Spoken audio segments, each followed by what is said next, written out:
언더스탠딩하고 3프로에서 우리 이진우 기자가 하는 걸 봤어. 그 정비 사업 얘기야.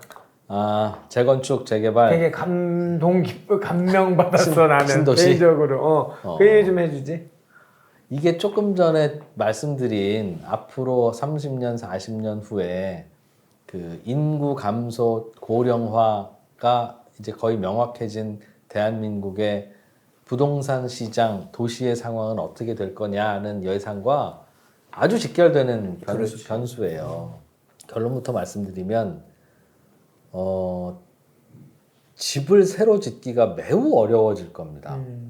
우리나라는요, 전 세계에서 우리나라가 다른 나라에 자랑할 수 있는 거 자랑 뭐 있어요? 김치, 태권도, 한강의 기적, 오케이. 축구, 4강, 히딩크, 그것보다 저는 개인적으로, 야, 진짜 우리나라는 참 대단하구나, 라고 느낀 것가 뭐냐면, 서울이라고 하는 도시를, 야, 이렇게 별 문제 없이 이렇게 잘 이끌어온 거예요. 무슨 얘기냐면, 1960년에 서울의 인구는 약 200만 명이었습니다. 그런데 1990년, 30년 후에 서울의 인구는 900만을 돌파해요.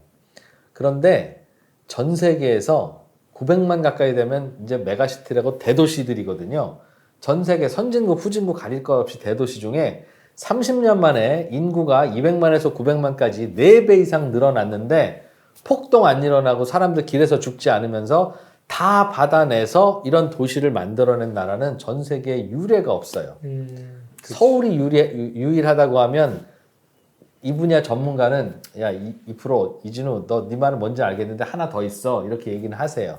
방글라데시의 다카라고 하는 도시가 비슷한 시기에 인구가 그렇게 늘어났습니다. 구글 어스에서 다카를 한번 가보세요. 그러면 자칫하면 서울도 그렇게 됐다고요. 아마 우리나라가 다카처럼 날씨가 좋아서 길에서 자도 얼어 죽지 않는 나라였다면 우리도 다카처럼 됐을 거예요. 우리는 길에서 자면 사람이 죽으니까 상경을 하면 어떻게든 집은 벽과 지붕은 있어야 된다고요. 그러다 보니 야, 진짜 기적적으로 정말 많은 집을 단기간에 잘 지었어요.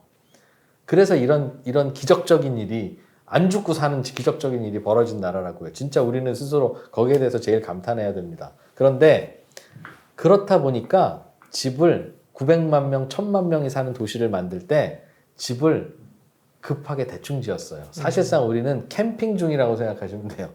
집이 아니라 그냥 조금 오래가는 텐트를 지어놓은 거예요. 그리고 1960년이나 1970년대는 우리는 그 당시에는 탄자니아였습니다. 그렇지. 탄자니아의 문화에 맞추어서 지은 집이에요. 근데 1980년에는 대만 같은 수준이었고 1990년대는 일본 같은 수준이었으니까 90년대에 지은 아파트와 1970년대에 지은 아파트는 같은 도시에 바로 옆에 있는데도 야 이게 같은 나라에 지어진 거 맞아? 맞아. 라고 할 만큼 진짜 다양하게 막 엉켜 있는데 이런 도시가 없습니다. 이렇게 급하게 성장한 나라도 없고 이렇게 급하게 성장한 도시도 없으니까 이런 도시도 없는 거예요. 그러니 얼른 야 이제 급한 거 한숨 돌렸고 이제부터는 우리가 여기서 오래오래 천년만년 살아야 되니까 이제 다시 짓고 지금부터 아파트 지으면 100년 간다. 영국, 프랑스 다 100년 가는데 우리만 20년 만에 부셨잖아. 자 이제 제대로 한번 짓자 해서 이제 지어야 되고 짓기 시작했다고요. 이제 제가 지금 저 화면에 보여드리는 그래프를 하나 보시면 저게 지금 연도별로 우리나라의 아파트들이 지어진 그런 수치입니다. 보세요. 그러니까 점점 많은 아파트가 지어지고 있고 1980년, 90년대 특히 이제 2000년대까지 와 진짜 아파트 열심히 지었구나라는 걸 알 수 있잖아요. 그런데 지금 저 아파트들을 다 재건축을 다 해야 된다고요. 그렇지. 어디까지 재건축하냐? 2000년대 초까지 지은 아파트까지는 다 재건축해야 돼요. 왜냐하면 지하 주차장이 없어요. 여러분은 지하 주차장이 없어도 사람 죽는 거 아닌데 왜 재건축을 해야 돼? 라고 물으시는 분들이 있는데 조금 우스갯소리입니다만 제가 살고 있는 집이 2007년에 완공됐거든요. 그러니까 대략 이제 15년은 넘고 20년을 향해서 가고 있죠. 15년쯤 됐네요. 근데 15년 된 아파트인데 역시 2000년에 지은 아파트는 괜찮아요. 그냥 내부 인테리어 한번 하니까 커뮤니티 시설만 없지 새 아파트 같네. 지하 주차장 다 있고. 그런데 요즘 제가 느끼는 건 이것도 10년쯤 지나면 재건축하자고 하겠구나. 무슨 일이 벌어지냐면 지하 주차장에 기둥들이 있을 거 아니겠습니까? 그럼 기둥 사이에 주차 공간이 3개가 있어요. 차 3대 될 수 있어요. 그런데 요즘 우리 동네 그 아파트 차 어떻게 되냐면 2대밖에 못 돼요. 왜냐면 차들이 조금씩 이렇게 옆으로 커지고. 뚱뚱해지는데 주차 공간은 옛날에 그 기준에 맞춰놓은 거라서 3대를 대려면 될 수는 있는데 내리질 못하게. 내리질 못해, 타지도 못해. 그리고 누구 하나가 셋 다 예술적으로 돼야 그게 되지. 누구 하나가 급하게 되고 가면 그래서 다들 그냥 2대만 된다고 생각해요. 그러니 그거 불편해서 어떻게 하겠어요. 그래서 요거 그러면 3대 자리를 2대로 다시 선을 긋자 하니까 주차 공간이 모자라고요. 그렇지. 그러면 딱 보니까 5대를 4대로 바꾸면 넉넉하겠더라고요. 해보려고 하니까 3대마다 한 번씩 중간에 기둥이 있으니까 이거 다 다시 지어야 되는 거예요. 그래서 다 괜찮은데 지하 주차장도 이것 때문에 다시 지어야 되겠구나 하는 생각이 들 만큼 아무튼 우리나라 아파트들은 다시 지어야 되는 상황입니다. 그 역사적으로 그것 때문에. 정책 산업이었잖아. 대통령이 500만 호 건설 계획을 세우고 200만 호 건설 계획을 세울 만큼 주거에 서울에 쏠림 현상이 생기다 보니 수도권에 그럼요. 지어야 된다는 게 지상 명제로 정책으로 나왔기 때문에 지었고 그때 이제 유명한 해사 사건 그러니까 원자재 파동도 나고 바닷모래 사건도 나고 해서 이랬잖아. 근데 걔들이 이제 다 늙었잖아. 그리고 근데 우리가 노태우 대통령이라고 하면 맨날 그 전두환 눈치만 보다가 맞아. 믿어주세요 이러다가 그냥 별일 안 하고 가신 분으로 우리는 생각하고 그냥 도매금으로 넘겨버리는데 가만히 따져보면 그분의 업적이 만만치 않습니다. 그리고 그 주택 200만 호 건설을 초과 달성했지. 네. 우리나라의 역대 대통령 중에서 내 임기에 이만큼을 여러분께 공급하겠습니다라고 하고 임기 끝나기도 전에 초과 달성한 사람은 그분이 유일해요. 유일하지. 다들 목표를 못 지켰어요. 맞아. 진짜 엄청난 일 한 사람이에요. 그러니까. 그래서 경제적으로 보면 그 당시가 유일하게 우리나라의 근로자들이 상위 10%와 하위 10%의 소득 차이는 계속 벌어지거든요. 그런데 노태우 정부 시절에는 이게 줄어요. 주는 것도 부자들이 망해서 주는 게 아니라 하위층이 올라가서 주는데 왜 올라갔냐면 전국이 공사판이니까 그렇지. 하위 계층에서 소득이 계속 늘어나는 거예요. 일자리가. 어쨌든 그런 일이 있었던 그때 지은 200만 호를 이제는 다시 지어야 될 때가 됐습니다. 그런데 이렇게 말씀드리면 야 재건축 뭐 그냥 안 했던 거냐? 요즘도 계속 하고 있는 거고 요즘처럼 그냥 하면 되는 거 아니야? 라고 생각하실 것 같아서 제가 지금 이 그래프를 갖고 왔는데 보면 지금까지 우리가 그 요란하게 뭐 둔촌 주공이니 뭐 저기 헬리오시티니 뭐 뭐니 뭐 원베일리니 해서 지은 게 결국 저 정도 지은 거예요. 그게 얼마 안 되는 거야 사실은. 그러니까 요거 다시 짓는데 온 나라가 그렇게 난리가 났던 거예요. 뭐 재건축을 허용하네 마네 뭐 규제를 하네 마네 뭐 별별 일 다 벌어지고 결국 저거 지은 건데 앞으로 저 남은 거 봐요. 저거 야 이거 어떻게 짓지? 그러게.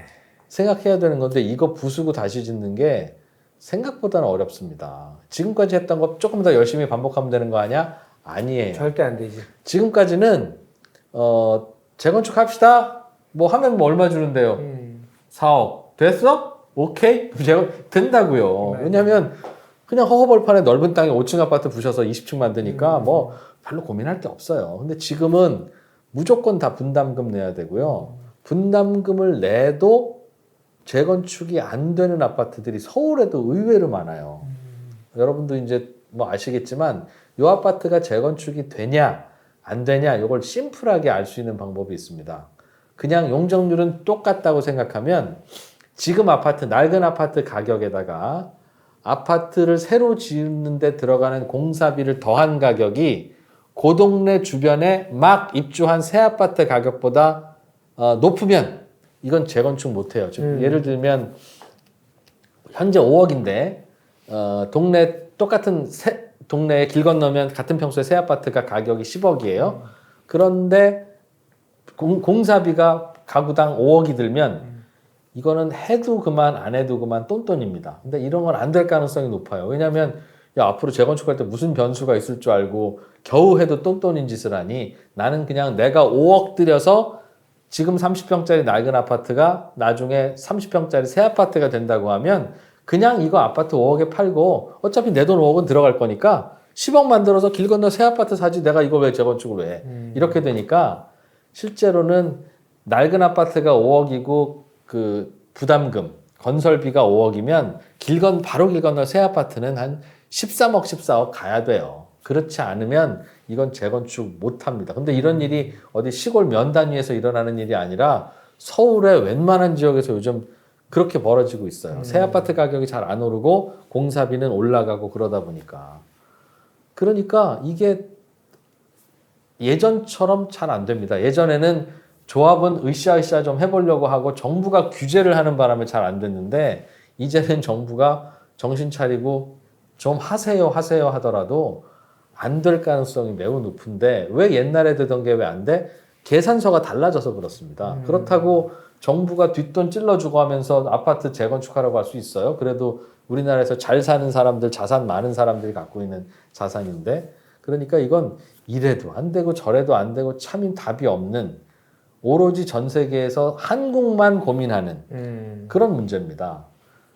다른 나라 선진국들은 그런 아파트들이 집단적으로 이렇게 모여 있지 않아서 저 아파트가 상황이 안 좋아서 다시 못 짓는데 하면 그냥 낡은 아파트 하라 그래. 해도 돼요. 다 나홀로 아파트들이니까. 또 우리나라처럼 막 3,000세대, 4,000세대, 5,000세대, 만세대가 같은 공동 운명체인 이런 주택 상황인 나라가 선진국 중에는 없어요. 후진국 중에 당연히 없고. 그러니까 은하계에서 서울에만 벌어지는 일이라고요. 진짜. 그러니 이 솔루션을 어떻게 해야 되지라고 하면 금성인 화성인이 와도 모르고요. 미국 유럽에 물어봐도 모른다니까요. 지금 이제 전 세계에 이와 관심 있는 학자들과 전문가들이 들여다보면 야 그러니까 200만 원 지을 때 생각했어야지 너네 이런 생각 안 하고 200만 원 지었어? 라고 거꾸로 묻는다고요. 그러니까 이게 당장 아파트가 안 무너지니까 우리가 고민 안 하고 있을 뿐이지 지금 서울에 있는 경기권에 있는 많은 아파트들이 다 그런 거라서 20년, 25년 이상 된 아파트들이 굉장히 많잖아. 그렇죠. 30년 이후의 아파트들만 계산해도 지금 저 그래프에 나오는 저런 정도인데 그러다 보니 이 계산서 안 나와도 이게 잘 안 돼. 그래서 그럼 안 나오는 데에서 되게 만드는 방법은 용적률을 높여서 지금은 니네 용적률 250% 먹고 있고 몇 층이야? 15층이야? 알았어. 용적률 500 줄게 30층 지어. 라고 할 수도 이론적으로는 있는데 몇 가지 걸림돌이 있습니다. 하나는 그러면 예를 들면 일산을 용적률을 딱 500을 줘서 지금보다 2배의 가구가 거주하게 됐다고 가정해봐요. 그러면 재건축은 얼추 될 거예요. 그럼 일산 인구가 2배로 늘어나는 거예요. 서울 출퇴근이 되겠습니까? 안 되겠습니까? 생각해보면 안 될 거예요. 두 번째는 그럼 파주시에는 무슨 일이 벌어지냐? 공동화 현상이 벌어질 겁니다. 그렇지. 일산으로 다 들어올 테니까. 지금 그러니까 그 동네에서 일산 아파트가 싸지면 일산으로 들어올 거고, 일산 아파트가 안 싸진 상태에서는 일산 아파트가 분양이 안 될 테니까 재건축이 진행이 안 될 거고. 그러니까 결국은 이게 진행되려면 아파트 값이 올라야 되는 거거든요. 근데 오르는 것도 부작용이 많지만 올랐다고 쳐요. 그러면 우리나라 인구도 줄어들고 있는데, 그렇다는데, 그 새로 지은 그 아파트를 어떻게 채우죠? 그럼 파주 아파트는 재건축 안 할 건가요? 부터 시작해서 결국은 재건축이 진행되게 하려면 더 빡빡하게 많은 인구가 살도록 때려 넣을 수밖에 없는데 때려 넣고 나면 그 출퇴근은 어떻게 하지? 그럼 자유로를 어떻게 더 만들어야 되지? GTX로 해결이 되나? 와, 이런 고민을 해야 되는 거고요. 또 하나는 야, 500% 주면 될 거 아니야라고 하지만 아마 이준우 선배는 아실 거예요. 우리나라의 아파트 중에 대단지 아파트들은 용적률을 400 이상 찾아 먹기가 되게 어렵습니다. 짓다 보면. 아니면 80층짜리 아파트를 지으면 용적률 700, 800, 900도 만들 수 있는데 지어보시면 알겠지만 그 35층, 40층 넘어가면 건축비가 많이 들어서 이렇게 못 지어요. 공사비가 굉장히 기하급수적으로. 그래서 어차피 타산 안 나와요. 그러니까 40층 정도까지 짓는 게 맥시멈일 거라고요. 그런데 40층으로 맥시멈으로 짓는데 용적률 너 900 써라고 하면 쓸 수가 없어요. 그렇지.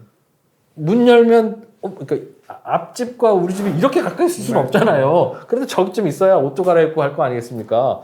동간 간격을 사람 살 만큼 떨어뜨려 놓고 높이는 한 40층을 넘어가지 않은 상태에서 자 아파트 지어봐라고 하면 용적률 400 이상을 써먹을 방법이 없습니다. 그러니까 용적률 500 주면 재건축 되겠네. 말은 그렇게 되는데 실제로 하다 보면 답이 안 나와요. 그러니까 숫자로는 나오는데 그러려면 그냥 다닥다닥 주방 열고 보려면 바로 저 집 다른 집 주방도 내 손으로 열리네? 뭐 이렇게 다닥다닥 붙여 있든가 아니면 80층으로 지을때 이거는 건축비 때문에 답 안 나온다고 말씀드렸고 용적률 특혜를 줘도 잘 안 돼. 그리고 용적률 특혜를 요즘은 이제 준다고 하니까 기다리겠지. 그렇죠. 리모델링 하려고 하는 친구들 혹은 뭐 으쌰으쌰해서 조합 만들다가도 야 용적률 300 받았어 우리 추진해보자 하다가 일산은 500 얘기 나오는데 그러면 그냥 다 비대위 일어나고 지금 맞아. 난리잖아요. 진행이 안 되잖아요. 진행 안 되죠. 근데 그게 특정 정권 그 임기가 5년인 정권이 설득한다고 설득이 되겠습니까? 그러니까 이건 야 이거 어떡하지? 그렇다고 예를 들면 오케이 500 다 가져가십시오라고 했다고 쳐봐요. 그러면 야 500이 마지막일 거야 하겠습니까? 야 300에서 500 오는데 2년 걸렸는데 조금 기다리면 700 주겠다 야. 그런 생각 당연히 하게 될 거 아니겠어요. 아마 제가 말씀드렸지만 700은 줘도 그렇게 못 지을 겁니다. 지금 말하는 게 다 맞아. 그 중에 하나가 규제, 행정 규제, 뭐 모든 거 포함해서 예를 들어 용적률을 다 줬어. 따블을 줘 숫자상으로는. 근데 서울이라는 지역에 국한시켜 보면 그 주변은 또 저층 주거지가 많단 말이야. 그렇죠. 그러면 인허가 과정에서는 통경축이나 일조를 또 확보해야 돼. 민원을 받기 싫으니까. 그렇죠. 그러니까 500%를 찾아 먹을 방법이 없는 방법이 거야. 없어요. 그러면 사업성은 또 안 나오고 늘어난 용적률의 반은 모든 지금 서울시 제도는 늘어난 용적률 반은 기부 체납을 그냥 하라 그래야지. 그래서 이제 요즘은 말씀하신 딱 그것 때문에 기부 체납을 예전에는 돈으로 해, 땅으로 해, 그래서 임대주택 짓다가 요즘에는 도서관으로 해, 뭐 노인의 집으로 해 그런 식으로 했다가도 안 되니까 야 니네 단지 새로 지으면 수영장 필요하냐? 네 필요하죠. 그럼 수영장으로 해. 그 우리만 쓰고 싶은데요. 야 그냥 같이 쓴다고 해 일단. 그리고 나서 니네 알아서 해.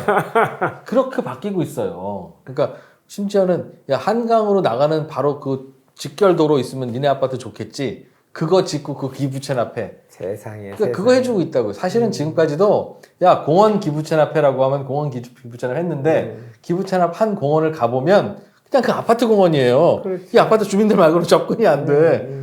그러니까 지들 쓸 공원 만들어 놓고 기분 체납했네 했던 게 이제 지금까지였고 에이 넘어간 거죠. 사실은 생각해 보면 뭐 지들 땅에 지들 아파트 짓겠다는데 나라가 자꾸 뺏어가도 안 되는 거 아닙니까? 그럼.